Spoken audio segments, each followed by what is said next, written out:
परिचय। छात्रों, इस अध्याय के पहले भाग में हमने समावयवता और रासायनिक अभिक्रियाओं की क्रियाविधि की मूलभूत संकल्पनाओं के बारे में पढ़ा था। आज हम कार्बनिक यौगिकों के शोधन की विधियों के बारे में पढ़ेंगे। शोधन की कुछ विधियां ऊर्ध्वपातन, वर्णलेखन, आसवन आदि हैं। सर, ये ऊर्ध्वपातन क्या है?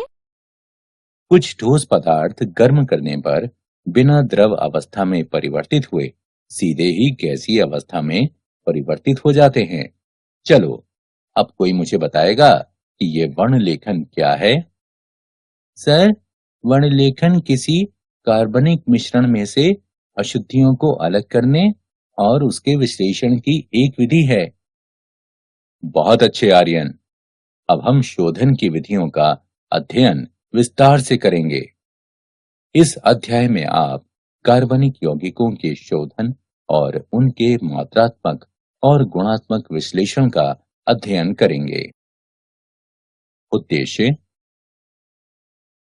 इस पाठ के अंत में आप निम्न करने में सक्षम हो जाएंगे। कार्बनिक यौगिकों के शोधन की विधियों का वर्णन करना, कार्बनिक यौगिकों के गुणात्मक विश्लेषण को समझना, मात्रात्मक विश्लेषण का वर्णन करना। कार्बनिक यौगिकों के शोधन की विधियां। कार्बनिक यौगिकों के शोधन की विभिन्न विधियां निम्नलिखित हैं। ऊर्ध्वपातन यानी सब्लिमेशन, क्रिस्टलन यानी क्रिस्टलाइजेशन, आसवन यानी डिस्टिलेशन, विभेदी निष्कर्षण यानी डिफरेंशियल एक्सट्रैक्शन और वर्णलेखन यानी क्रोमैटोग्राफी। अब हम एक एक कर सभी के बारे में विस्तार से जानेंगे। ऊर्ध्वपातन: कुछ ठोस पदार्थ गर्म करने पर बिना द्रव अवस्था में परिवर्तित हुए सीधे ही गैसीय अवस्था में परिवर्तित हो जाते हैं। इसे ऊर्ध्वपातन कहते हैं। इसका उपयोग ऊर्ध्वपातनीय कार्बनिक यौगिकों को दूसरे अशुद्ध यौगिकों जो ऊर्ध्वपातनीय नहीं हैं, उनसे पृथक करने के लिए किया जाता है। अशुद्ध कार्बनिक यौगिकों को छिद्रित एस्बेस्टास की चादर से ढकी हुई एक प्याली में रखकर गर्म किया जाता है, जिसके ऊपर एक उल्टी फनल यानी कीप रखी जाती है। कीप के स्तंभ में कपास भरा जाता है। गर्म करने पर ठोस यौगिक का वो हिस्सा जो ऊर्ध्वपातित हो जाता है, एस्बेस्टस की चादर के छिद्र से गुजरकर कीप की ठंडी दीवार में संघनित हो जाता है। अशुद्धियां जो ऊर्ध्वपातित नहीं होती हैं, प्याली में ही रह जाती हैं। क्रिस्टलन: ठोस कार्बनिक यौगिकों के शोधन का यह सबसे सामान्य तरीका है। ये विधि जिस उपयुक्त विलायक में ये कार्बनिक यौगिक मिलाए जाते हैं, उसमें इनकी विलेयताओं में निहित अंतर पर आधारित होती है। अशुद्ध पदार्थ पाउडर के रूप में होते हैं। इन्हें किसी विलायक के साथ एक फ्लास्क में गर्म किया जाता है। विलायक की मात्रा केवल गर्म करने पर पदार्थ के घुलने के लिए पर्याप्त होनी चाहिए। अब ये गर्म संतृप्त विलयन गर्म पानी की कीप से छान लिया जाता है। बाहरी कीप में परिचालित किए जाने वाला गर्म पानी विलयन को गर्म रखता है और कीप ही के अंदर क्रिस्टलीकरण नहीं हो पाता। यह गर्म निस्यंद बीकर में ठंडा किया जाता है। बड़े बड़े क्रिस्टल्स प्राप्त होते हैं और इन क्रिस्टलों को निस्यंद में से निस्यंदन के माध्यम से पृथक कर लिया जाता है। आसवन: आसवन द्रवों के शोधन की एक विधि है, जिसके द्वारा द्रव मिश्रण में से उनके विभिन्न घटकों से अलग अलग किया जाता है। एक फ्लास्क में द्रव मिश्रण को गर्म करने पर द्रव में उपस्थित कम क्वथनांक वाले घटकों का वाष्पीकरण शुरू हो जाता है। वाष्प को संघनित्र की सहायता से संघनित करके प्राप्त द्रव को ग्राही में एकत्र कर लिया जाता है। द्रव मिश्रण के वे घटक जिनका क्वथनांक उच्च होता है, बाद में वाष्पित होते हैं और इन द्रवों को अलग एकत्रित किया जा सकता है। प्रभाजी आसवन: जब दो द्रवों के क्वथनांक एक दूसरे के काफी करीब होते हैं, तब साधारण आसवन काम नहीं करता है। इस दशा में एक प्रभाजी कॉलम का उपयोग किया जाता है, जो एक लंबी नली के रूप में होता है और इसमें ऊपर जाती हुई वाष्प और नीचे आते हुए द्रव के मार्ग में अवरोध प्रदान किया जाता है। ए और बी द्रवों के मिश्रण को एक फ्लास्क में लिया जाता है, जिनके क्वथनांक क्रमशः 370 केल्विन और 380 केल्विन हैं। फ्लास्क को गर्म करने पर ए की ज्यादा वाष्प प्राप्त होती है और बी की वाष्प कम प्राप्त होती है। प्रभागी कॉलम में जैसे जैसे वाष्प ऊपर उठती जाती है, आंशिक रूप से संघनित द्रव नीचे गिरता है। बी की वाष्प ए की वाष्प की तुलना में जल्दी संघनित होती है और जो वाष्प ऊपर जाती है उसमें ए की मात्रा ज्यादा होती है।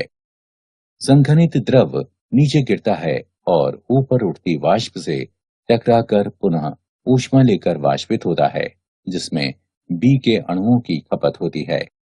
प्रभागी कॉलम में यह क्रमिक प्रक्रिया चलती रहती है, जिसके परिणाम स्वरूप कॉलम के शीर्ष पर बचने वाली वाष्प मुख्यतः ए की होती है, जबकि फ्लास्क में बचने वाला द्रव बी का होता है। निम्न दाब पर आसवन। ये विधि उन द्रवों के लिए प्रयुक्त होती है जो अपने क्वथनांक के निकट अपघटित हो जाते हैं। फ्लास्क की मुख्य गर्दन में एक लंबी केशिका नली यानी कैपिलरी लगा दी जाती है और बगल की दूसरी गर्दन में थर्मामीटर लगा दिया जाता है। बगल की ट्यूब संघनित्र से जोड़ दी जाती है, जो दूसरे छोर पर ग्राही से जुड़ी होती है। ग्राही एक पंप से जुड़ी होती है जो दबाव को कम करता है। कम दबाव के साथ द्रव कम तापमान पर उबलने लगता है, जिससे तापमान अपघटन ताप तक नहीं पहुंच पाता है। उदाहरण, ग्लिसरॉल अपने क्वथनांक 563 केल्विन पर अपघटन के साथ उबलता है, पर यदि दबाव 12 मिलीमीटर तक कम कर दिया जाए तो ये 453 केल्विन पर बिना अपघटन के उबलने लगता है। भाप आसवन। इस विधि का प्रयोग उन पदार्थों के शोधन के लिए किया जाता है जो भाप में वाष्पशील और पानी में अमिश्रणीय होते हैं।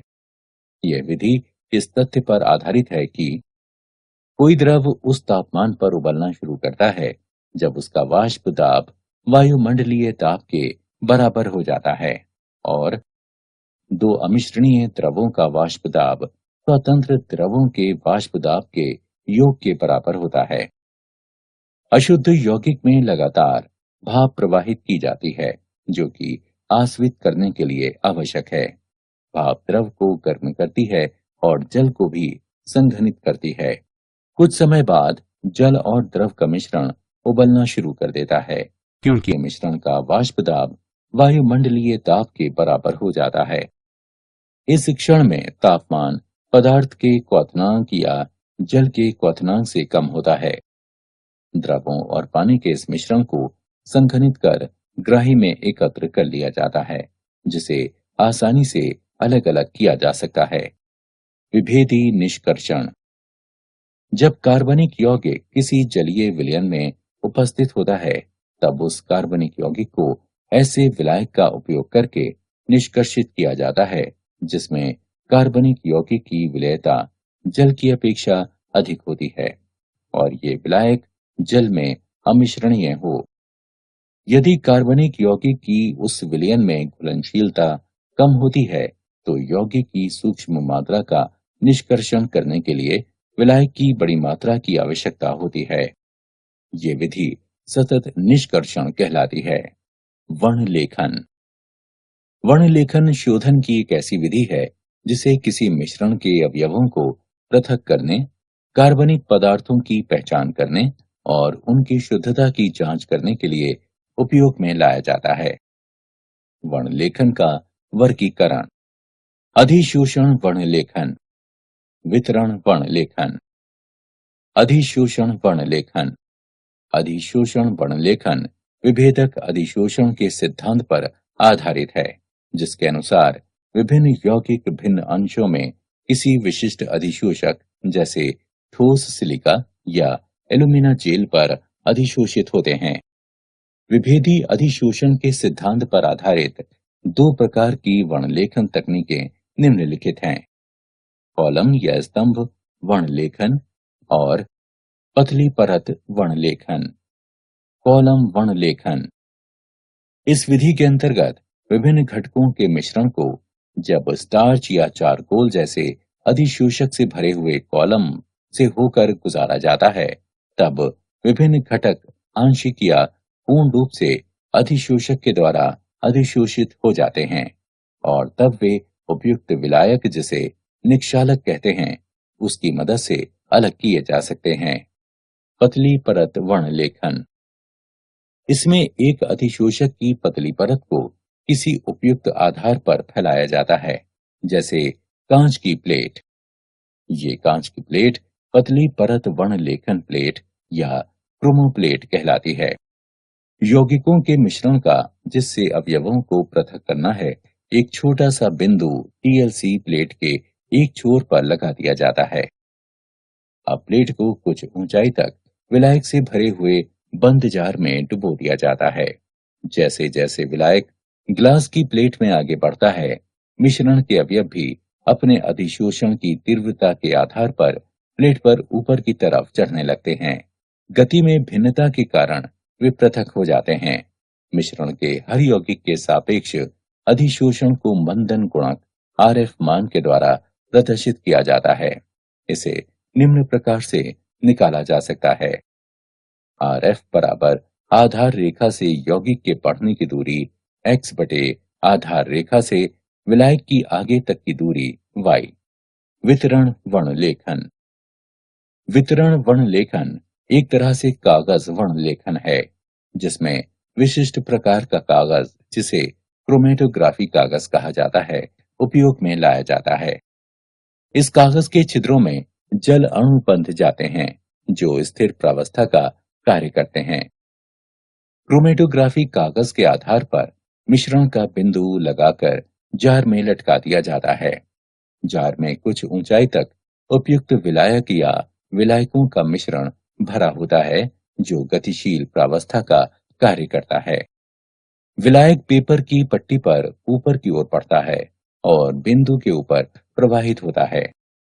विभिन्न यौगिकों का दो प्रावस्थाओं में वितरण भिन्न भिन्न होने के कारण ये अलग अलग दूरी तक जाते हैं और पृथक हो जाते हैं। इस प्रकार विकसित पट्टी क्रोमेटोग्राम कहलाती है। रंगहीन यौगिकों को पराबैंगनी किरणों के नीचे रखकर या उपयुक्त अभिकर्मक के विलयन को छिड़ककर देखा जा सकता है। कार्बनिक यौगिकों का गुणात्मक विश्लेषण, कार्बन और हाइड्रोजन की पहचान। कार्बनिक यौगिकों को कॉपर 2 ऑक्साइड के साथ तेज गर्म किया जाता है। उत्पन्न हुई गैसों को परख नली के अंदर निर्जल कॉपर सल्फेट में से गुजारा जाता है और फिर चूने के पानी में प्रवाहित कर दिया जाता है।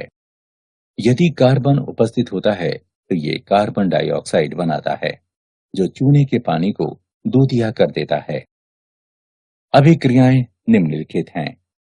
कार्बनिक यौगिकों में उपस्थित कार्बन कॉपर 2 ऑक्साइड के साथ अभिक्रिया करके कॉपर और कार्बन डाइऑक्साइड बनाता है।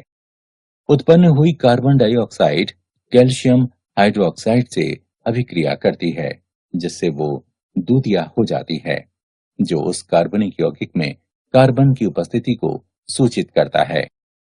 यदि कार्बनिक यौगिक में हाइड्रोजन उपस्थित है तो ये पानी की वाष्प बनाता है, जो निर्जल कॉपर सल्फेट से गुजरकर CuSO4 5H2O बनाती है, जिससे उसका रंग नीला हो जाता है।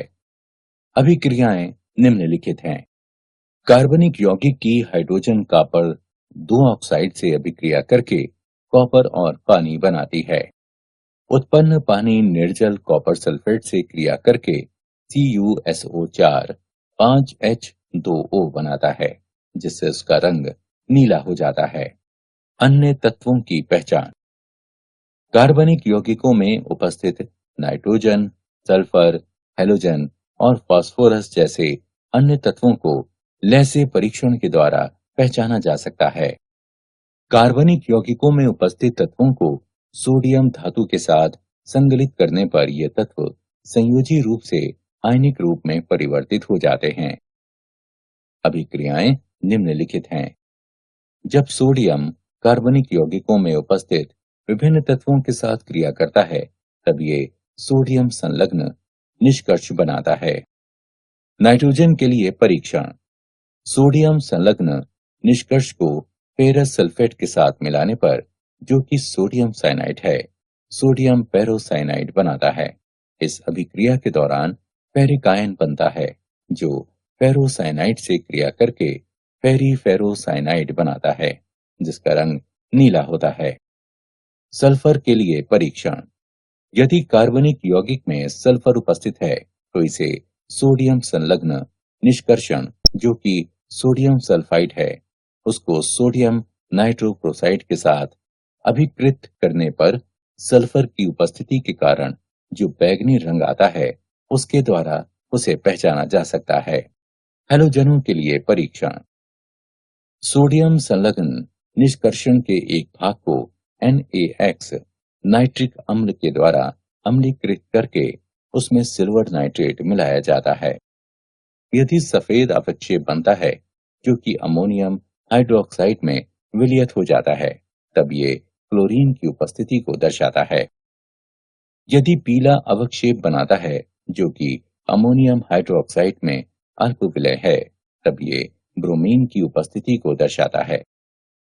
और यदि ये पीला अवक्षेप अमोनियम हाइड्रोक्साइड में अविलय है, तब ये आयोडीन की उपस्थिति को दर्शाता है। यदि नाइट्रोजन या सल्फर की संभावना होती है, तो परीक्षण के पूर्व सोडियम संलग्न निष्कर्षण को 2 मिनट तक उबाला जाता है, जिससे HCN और H2S के साइनाइड और सल्फाइड विघटित हो जाएं, जो परीक्षण में बाधा उत्पन्न करते हैं। फास्फोरस के लिए परीक्षण। किसी कार्बनिक यौगिक में फास्फोरस की उपस्थिति का पता लगाने के लिए उस कार्बनिक यौगिक को सोडियम पेरोक्साइड के साथ गर्म किया जाता है। बने हुए विलयन को सांद्र नाइट्रिक अम्ल के साथ उबालकर अमोनियम मॉलिब्डेट मिलाया जाता है। पीले रंग का अवक्षेप फास्फोरस की उपस्थिति को प्रदर्शित करता है। मात्रात्मक विश्लेषण। कार्बन और हाइड्रोजन। कार्बनिक यौगिकों के एक नमूने को शुष्क शुद्ध ऑक्सीजन की भाप में कॉपर 2 ऑक्साइड की उपस्थिति में 700 डिग्री सेल्सियस पर गर्म किया जाता है। हाइड्रोजन ऑक्सीकृत होकर पानी बनाती है और कार्बन से कार्बन डाइऑक्साइड बनता है। उत्पन्न जल की मात्रा ज्ञात करने के लिए मिश्रण को निर्जल कैल्शियम क्लोराइड युक्त नली में से प्रवाहित किया जाता है और कार्बन डाइऑक्साइड की मात्रा का निर्धारण करने के लिए इस मिश्रण को पोटेशियम हाइड्रोक्साइड के विलयन में से प्रवाहित किया जाता है। कार्बनिक यौगिक के नमूने में उपस्थित हाइड्रोजन का द्रव्यमान 1/9 कैल्शियम क्लोराइड के द्रव्यमान में वृद्धि और कार्बन का द्रव्यमान 3/11 पोटेशियम हाइड्रोक्साइड के द्रव्यमान में वृद्धि। नाइट्रोजन। नाइट्रोजन के आकलन की 2 विधियां हैं, ड्यूमा विधि और केल्डॉल विधि। ड्यूमा विधि नाइट्रोजन युक्त कार्बनिक यौगिक के ज्ञात द्रव्यमान को कार्बन डाइऑक्साइड के वातावरण में कॉपर ऑक्साइड के साथ गर्म किया जाता है। इस स्थिति में कार्बन और हाइड्रोजन ऑक्सीकृत होकर कार्बन डाइऑक्साइड और जल में परिवर्तित होते हैं और नाइट्रोजन मुक्त होती है। यदि अल्प मात्रा में नाइट्रोजन ऑक्साइड बनती है, तो उन्हें गर्म कॉपर के तार पर प्रवाहित करके वापस अपचयित कर लिया जाता है। उत्पन्न गैसों के मिश्रण को भट्टी के द्वारा पोटेशियम हाइड्रोक्साइड विलयन में प्रवाहित किया जाता है। पोटेशियम हाइड्रोक्साइड कार्बन डाइऑक्साइड को अवशोषित कर देता है और नाइट्रोजन को नली के ऊपरी भाग से एकत्रित कर लिया जाता है। कार्बनिक यौगिक में नाइट्रोजन का प्रतिशत, जिसका द्रव्यमान m ग्राम है, 28 गुणे V गुणे 100/22,400 गुणे m, जहां V STP पर नाइट्रोजन का आयतन है। केल्डॉल विधि। केल्डॉल विधि में नाइट्रोजन का निर्धारण अमोनिया गैस के द्वारा किया जाता है। कार्बनिक यौगिक को सल्फ्यूरिक अम्ल के साथ गर्म किया जाता है। कार्बनिक यौगिक में उपस्थित नाइट्रोजन अमोनियम सल्फेट में परिवर्तित हो जाती है। अमोनियम सल्फेट को सोडियम हाइड्रोक्साइड के आधिक्य के साथ गर्म करने पर अमोनिया मुक्त होती है। इस उत्पन्न हुई अमोनिया को मानक सल्फ्यूरिक अम्ल के ज्ञात विलयन में अवशोषित कर लिया जाता है। उत्पादित अमोनिया का अनुमान प्रतिक्रिया में इस्तेमाल हुई सल्फ्यूरिक अम्ल की मात्रा से लगाया जा सकता है। अमोनिया के अवशोषण के पश्चात अपशिष्ट सल्फ्यूरिक अम्ल को क्षार के मानक विलयन द्वारा अनुमापित कर लिया जाता है।